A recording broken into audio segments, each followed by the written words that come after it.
दाखवून द्यायचा आहे। त्यामुळं आपले काय कुठले 2 नंबरचे धंदे नाही आहेत, आपण सगळे शेती करून खाणारे माणसं आहेत।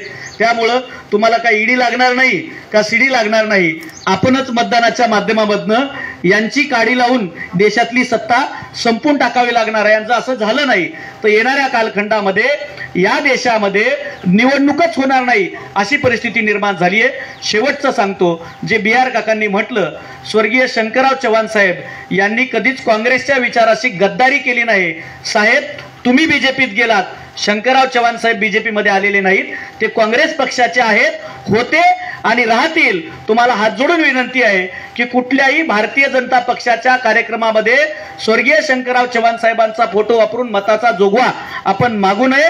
तुम्ही वडील म्हणून त्यांची घरामध्ये पूजा करावी, पण सार्वजनिक कार्यक्रमामध्ये स्वर्गीय शंकरराव चव्हाण साहेब आमचं प्रेरणास्थान आहेत, होते आणि राहतील। एवढंच सांगतो आणि थांबतो। आणि साहेब तुम्हाला शब्द देतोय की या तालुक्यातून आणि भोकर विधानसभा मतदारसंघातून आम्ही तुम्हाला विक्रमी लीड देऊ आणि विजयी करू। धन्यवाद।